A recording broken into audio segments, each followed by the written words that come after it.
오늘 특검 얘기하는 거죠. 이렇게 말씀을 하셨는데, 예. 하실 말씀 있으실 것 같아요. 네. 김용판 전 서울지방경찰청장의 무죄 판결에, 1심 무죄 판결에 대해서 지금 민주당에서 뭐 또 특검 얘기를 들고 나왔습니다. 뭐 특검을 해야 된다는데 이거는 법률적으로는 도저히 납득할 수가 없는 것이요. 뭐 다른 분도 말씀하셨습니다만 민주당이 원하는 거는 지금 민주당이 원하는 재판 결과가 나와야 된다는 거 아닙니까? 지금 근데 민주당이 원하는 재판 결과가 안 나왔으니까 특검을 해서 다시 수사를 시작하자 그러는데 이건 법률적으로 성립할 수가 없는 게 이미 기소된 사건 아닙니까? 김용판 전 청장은 뭐 검찰에서 항소를 한다고 하면 항소심 재판을 또 받아야겠습니다만 이미 기소된 피고인, 그게 1심이 됐던 항소심에 가 있던 이미 기소된 피고인에 대해서는 수사기관에서 압수수색도 할 수가 없거든요. 압수수색도 할 수가 없고 사실은 뭐 불러다가 피의자 신문조서를 받을 수 있는 것도 아니고 특별검사가 돼도 특별검사가 임명되더라도 특별검사가 할 수 있는 활동이 아무것도 없습니다. 압수수색도 못해요. 할 수 없거든요. 그러니까 지금 민주당에도 분명히 법조인 출신 의원, 국회의원들도 여러분 계시고 하실 텐데 왜 이렇게 법률적으로도 불가능하고 상식에도 안 맞는 주장을 계속 거듭하는지 이해할 수가 없습니다. 지금 이제 변호사님께서 또 한번 말씀하셔야 될 것 같은데 아까 저 문병호 저 변호사 출신 이제 문병호 의원님 나오셔가지고 뭐라고 좀 설명을 좀 하긴 했었어요. 네. 저는 그냥 변호사가 아니고 아주 상식적인 얘기를 좀 할게요. 네. 아니 변호사로서 한번 법률적으로 이게 가능한가? 법률적 얘기 안 할래요. 말씀을 하시고 법률적인 얘기 안 할래요. 상식적인 얘기 할게요. 그냥 저는 그냥 상식적인 얘기 할래요. 예. 아니 이게 대선 그게 그러니까 오피스텔에서 안에서 뭐 댓글이 됐든 찬방 클릭이 됐든 뭔가를 하고 있는 것을 그 민주당 쪽에서 제보를 받았다는 거 아니겠습니까? 그렇죠. 그래서 맨날 며칠을 지금 미행하고 잠복해 있다가 이제 드디어 때는 이때다라고 치고 들어가면 되겠다고 이래서 이제 뭐 언론사 기자들 데리고 치고 들어간 거 아니겠습니까? 근데 그 안에서 지금 문 잠그고 안 열어주고 지금 3일인가 있다가 결국은 열어주고 그 3일 동안 무슨 일이 있었는지는 아무도 모르는 거 아니겠습니까? 그걸 감금이냐 잠금이냐 가지고 여전히 지금 논란을 하고 있지만 근데 자, 그리고 나서 대선 3일 전에 마지막 3차 TV 토론회가 있은 날 저녁 11시에 혐의가 없다라는 내용으로 해서 대선 특필해서 보도가 나갔고 여기저기 TV라든지 언론에 크게 나갔지 않습니까? 근데 물론 이제 최종적인 국정원 사건 재판의 결과는 봐야 되겠지만 어쨌든 분명한 것은 클릭 몇 번이라도 한 거 또 댓글 몇 번이라도 한 거는 분명히 나왔지 않습니까? 이 김모 여직원에 의해서.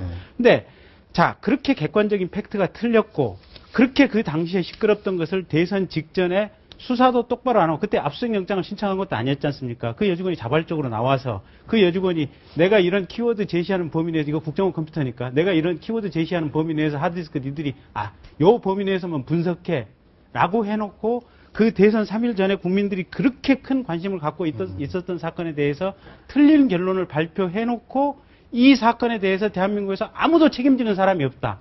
나는 이게 국가인가? 이게 제대로 된 사회 시스템인가? 이게 제대로 된 정치 시스템인가? 한번 우리 사회 전체에 반문을 해보고 싶어요. 물론 법 이론적으로, 증거 법칙적으로 무슨 특검이 안 될 수도 있고 저 무죄 판결이 맞을 수도 있어요. 근데 이 자체, 이 시스템이나 흐름을 보고 있으면 대한민국 자체가 과연 제정신으로 돌아가는 나라인가?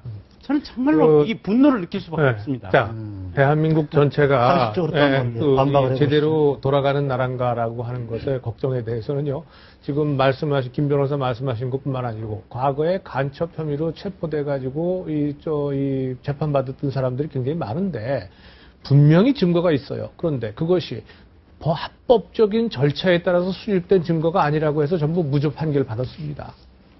그렇죠? 잘 아시죠? 그러면 이런 걸 보고도 수많은 국민들이 대한민국 이래서 되겠는가라고 지금 개탄하는 사람들이 많습니다.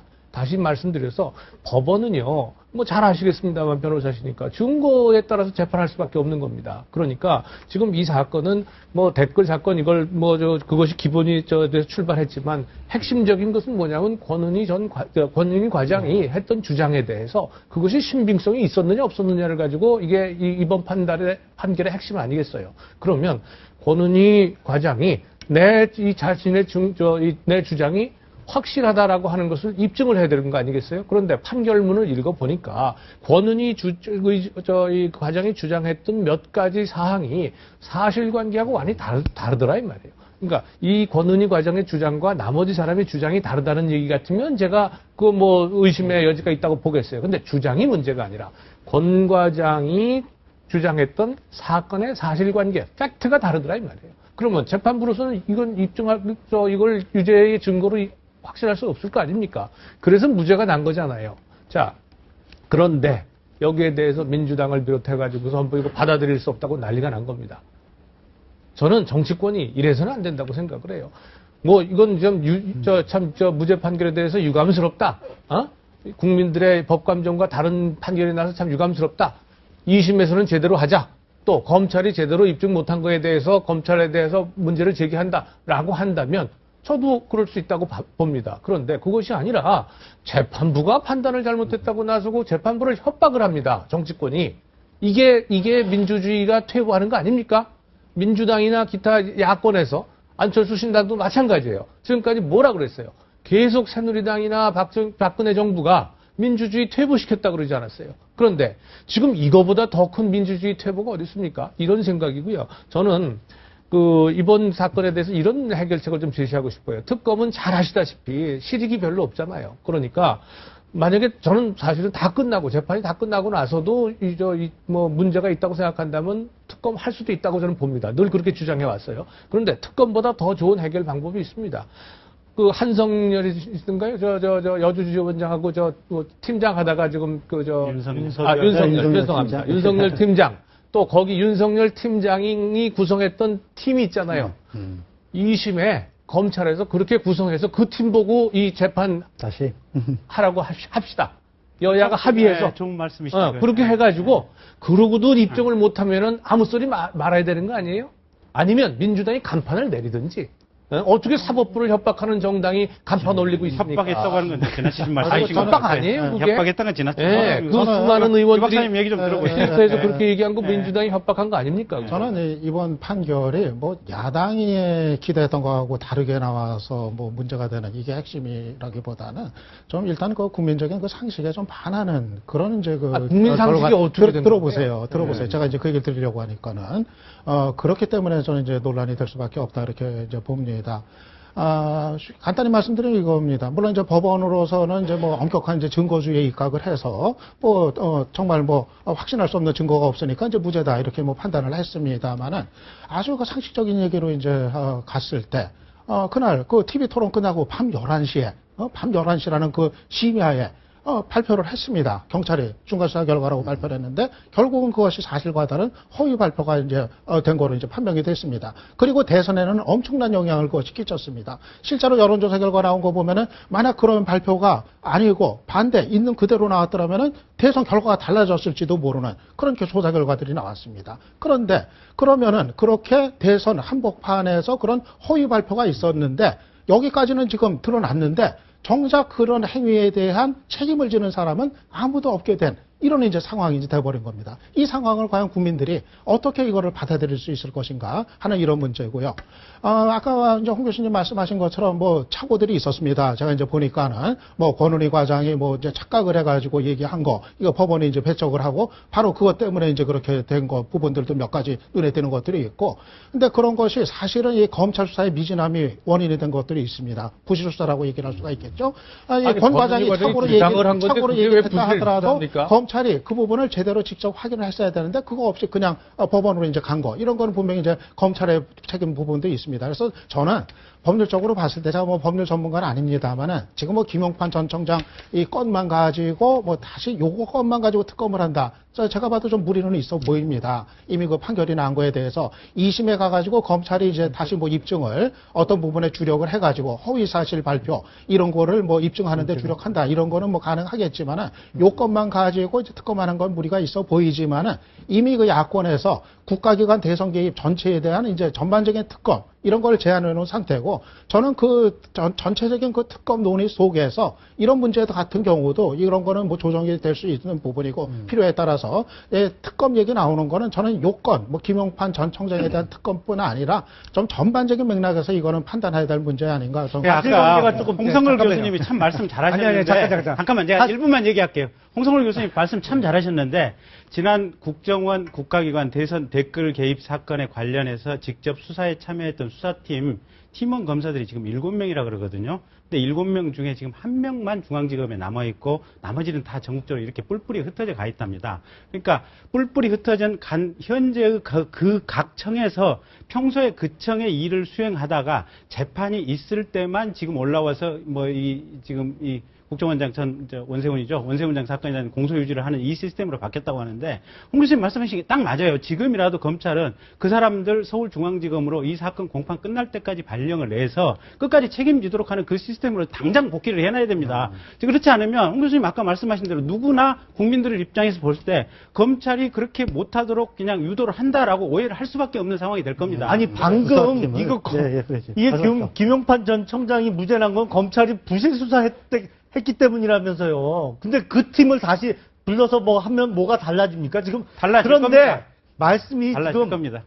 상황에 따라서 이게 지금 그 수사팀 한 사람 한 사람 실명을 거론해 가면서 정의로운 검사고 정말 능력 있는 검사라고 민주당의 김한길 대표가 공식적인 자리에서 실명 한 사람을 거론해 가면서 그렇게 극찬을 했던 검사들이 했던 수사입니다. 김용판 전 청장에 대한 직권남용 등 수사는. 근데 이제 와서 무죄 나니까 이게 검찰이 부실 수사한 겁니다. 수사팀은 이제 윤석열 트리밍에도 기소한 거다 이 말씀이신데. 그리고 잠깐만요. 대선 전에 무슨 허위 발표했다고 했는데 그거는 사실관계하고 맞지 않는 것이요. 그리고 김경진 변호사님도 아까 사실관계와 맞지 않는 말씀하신 게 이게 국정원 여직원이 키워드를 요거로 내 컴퓨터에서 요 키워드로만 검색해달라고 한 거는 그건 완전히 사실과는 다른 말씀하신 거고요. 아니, 당시에 키워드 분석을 하는데 시간이 제한돼 있으니까 키워드를 너무 많이 넣으면 분석에 시간이 많이 걸리니까 키워드를 4개에 한정해서 돌려서 분석을 하자. 이렇게 된 것이고요. 그게 무슨 국정원 여직원이 수사팀에게 키워드를 그 사건에 대해서 경찰이 아니죠, 압수영장을 받으려고 할까 말까 하다가 결국은 압수영장을 안 받으면서 임의 제출 형식으로 지금 하드디스크를 제출받았습니다. 그러면서 결국은 임의 제출을 받다 보니까 당신한테 이 하드디스크에서 어디까지 분석할 수 있겠느냐라는 동의를 받으면서 그 키워드를 여직원한테 받았어요. 아니, 그 여직원이 그리고 또 한 가지 지금 했습니까? 잠깐만. 그리고 이 사건 수사와 관련해가지고는 제가 이런 식으로 말씀하지 지금 현재 않았어요. 검찰이 예? 수사팀을 전국적으로 다 흩어놓고 분할시켜버리고 그리고 나서 현재 지금 원세훈 사건 공판에 있어서 제대로 되기를 기대하는 것은 정말 무리거든요. 아니, 그래서 인사 검찰이나 이동 정부는 시기가 돼서 빨리 인사 지금 이동한 원세훈 거예요. 회복시켜놔야 그러니까 됩니다. 인사 이동 시기가 돼서 그러니까 인사 이동 시기는 것이고 됐지만 재판이 이 사건 와서 자체가 재판을 계속 워낙 하는데 국가적으로 지금 중요한 사건이고 대한민국의 국기를 흔들 정도의 큰 제가 사건이 정리를 좀 할게요. 그 정도 사건 인사에 있어서는 특별한 조치가 필요한 겁니다. 잠깐만. 김 변호사님 아니, 얘기를 해야지. 요거 하나만. 내가 김 변호사님 정관이 얘기가 부족하니까 그래요. 아까 그 허위 1분만 발표가 말씀 이렇게 말씀하세요. 허위 발표가 아니라고 말씀하셨어요. 허위 발표가 아니죠. 말씀하셨는데 당시까지 그게 왜 분석한- 허위 발표가 아닙니까? 허위 발표가 아니죠. 당시에 분석한 결과와 다른 발표를 한 것이 아니고 당시는 이게 당시 워낙 수준에서. 국민적 관심이 높으니까 빨리 수사 결과, 중간 수사 결과를 내놔야 되는데 그럼 키워드를 제한해서 빨리 그 범위 내에서 분석을 해서 수사 결과를 발표하자. 이렇게 돼서 한 거지. 이미 시간이 그때까지 나온 결과와 것들이 다른 있었죠. 내용을 발표를 한 게 아니지 않습니까? 이미 그때까지는 파악된 것들이 있었어요. 내가 그렇다고 얘기해요. 한다면 18일 저녁까지 해서 무수히 많은 찬반 클릭이라는 게 이런 게 나왔는데 16일 날 발표하고 나서 틀렸으면 18일 저녁이라도 정정 발표를 해줘야 되는 잠깐 겁니다. 기다려봐요. 경찰이 잠깐. 정정 발표 안 했지 않습니까? 잠깐 기다려봐요. 그게 무슨 의미겠습니까? 잠깐 기다려봐요. 아니, 그게 허위 자, 발표가 지금 아니라 나중에, 좀 나중에 2분 남았습니다. 가지고, 알았어요. 말씀드릴 정도를 자, 하셔야 첫째, 돼요. 국민 상식에 어긋나는 판결이 나오면 다 문제가 됩니까? 아니죠. 증거에 의한 판단할 수밖에 없는 겁니다. 그러면 국민 상식에 어긋나는 것도 판결이 나올 수밖에 없어요. 그러니까 잠깐만. 그래서 그런 것이고요. 그다음에 두 번째. 허위 발표했다. 이제 얘기하잖아요. 그리고 밤 11시에 발표했다. 아마 지금 그 이후에 수사가 많이 진행이 되고 새로운 증거들이 많이 나왔기 때문에 지금 그런 말씀들을 하시는데 18일 전에 그 당시까지는 많이 나왔어요. 자, 그 당시까지는 그러면 정정 발표라도 해줬어야 되는 거 아닙니까? 그 당시까지에는요. 빨리 발표하라는 압력이 엄청 셌습니다. 왜? 내일 모레가 지금 대선이에요. 그러니까 대선 전날이라도 또 뭐가 난이 나왔다고 그래서 이제 얘기를 그런 게 해야 되는 거 아닙니까? 그래서 밤 11시에 발표했다는 거예요. 근데 문제는 뭐냐면 이러한 것에 대해서 신빙성이 있느냐 없느냐를 갖다가 법원이 판단을 한 겁니다. 그런데 법원 판단은 1심 판결은 이것이 더 신빙성이 있다고 본 거예요. 지금 그렇게 따지실 일이 아니다 그 말이에요. 이것이 만약에 허위라고 두 분이 생각하시는 것처럼 허위라고 한다면 그 허위라는 사실을 법원에서 입증을 했어야 되는데 그러니까 그 법원의 입증을 판단에 못했다. 대해서